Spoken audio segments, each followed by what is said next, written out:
Salam, selamat hari Minggu, selamat pagi.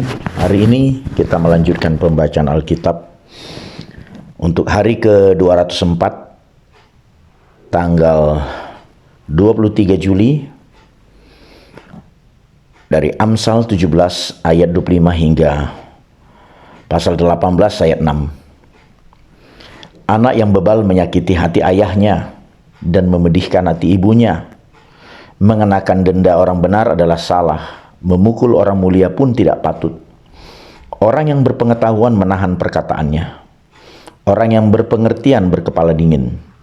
Juga orang bodoh akan disangka bijak kalau ia berdiam diri, dan disangka berpengertian kalau ia mengatupkan bibirnya. Orang yang menyendiri mencari keinginannya, amarahnya meledak terhadap setiap pertimbangan. Orang bebal tidak suka kepada pengertian, hanya suka membeberkan isi hatinya. Bila kefasikan datang, datanglah juga penghinaan, dan celah disertai cemooh. Perkataan mulut orang adalah seperti air yang dalam, tetapi sumber hikmat adalah seperti batang air yang mengalir.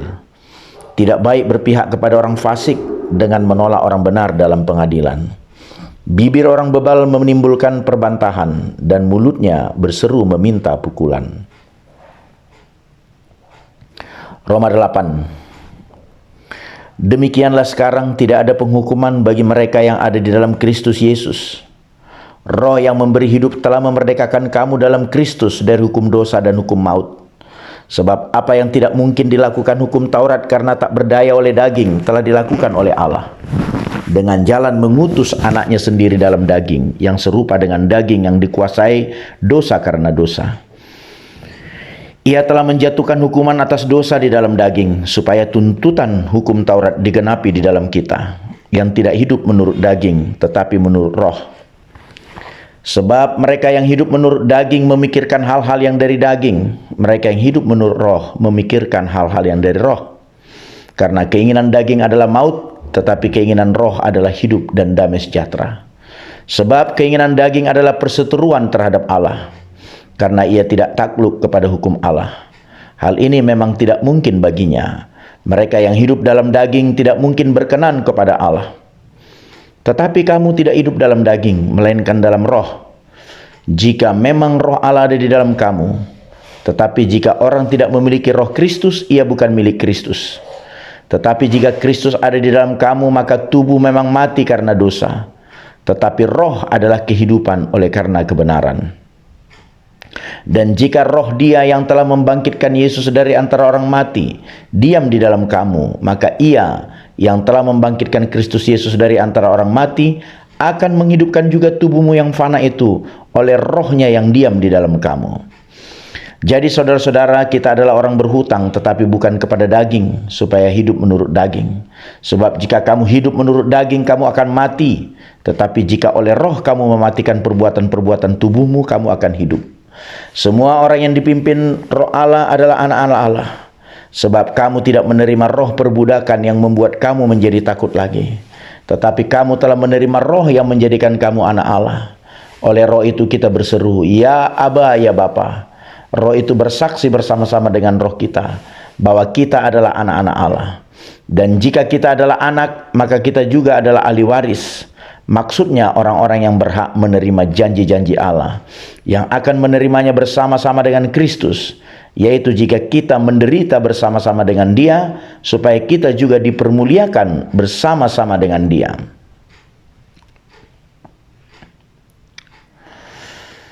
Hosea 8 hingga 9. Tiuplah sangkakala, serangan laksana Raja Wali atas rumah Tuhan.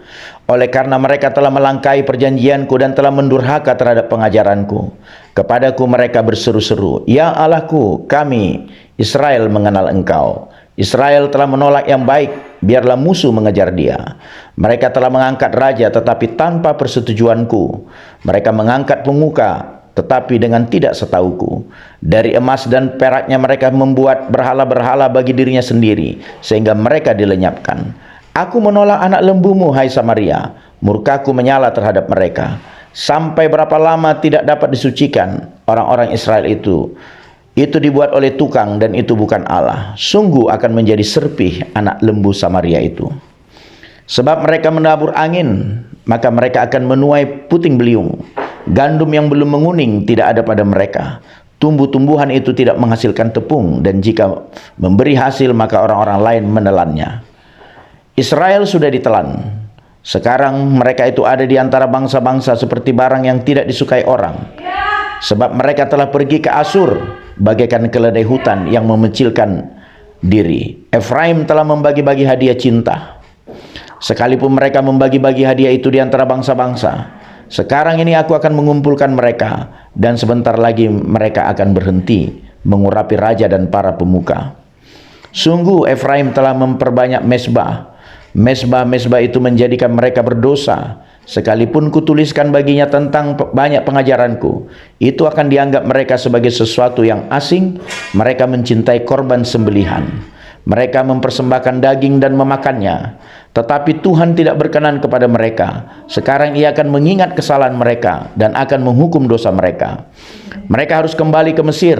Israel telah melupakan pembuatnya dan telah mendirikan istana-istana. Yehuda telah memperbanyak kota-kota yang berkubu, tetapi aku akan melepas api ke dalam kota-kota mereka, sehingga puri mereka dimakan habis.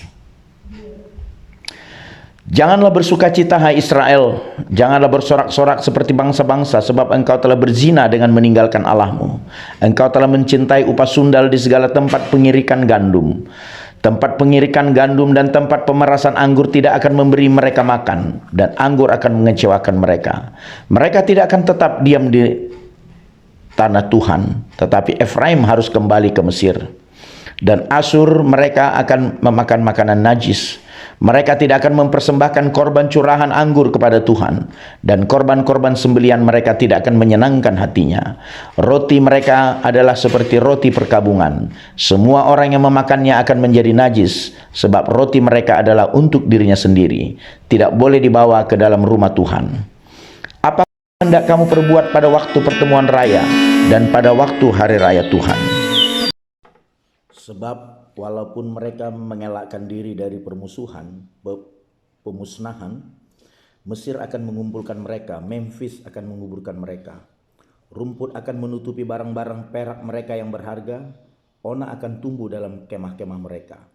Sudah datang hari-hari penghukuman, sudah datang hari-hari pembalasan. Israel akan mengalaminya. Nabi adalah seorang pandir, orang yang penuh roh adalah orang gila, oleh karena besarnya kesalahanmu dan besarnya permusuhan. Efraim, umat Allahku, sedang mengintai nabi. Jerat penangkap burung ada di sepanjang jalannya, permusuhan ada di rumah Allahnya. Busuk sangat perbuatan mereka seperti pada hari-hari Gibea. Ia akan mengingat kesalahan mereka dan akan menghukum dosa mereka. Seperti buah-buah anggur di padang gurun, aku mendapati Israel dahulu. Seperti buah sulung sebagai hasil pertama pohon ara, aku melihat nenek moyangmu. Tetapi mereka itu telah pergi kepada Baal Peor dan telah membaktikan diri kepada dewa keaiban, sehingga mereka menjadi kejijikan sama seperti apa yang mereka cintai itu. Kemuliaan Efraim terbang seperti burung, tiada yang melahirkan, yang hamil dan yang mengandung, sekalipun mereka membesarkan anak-anaknya.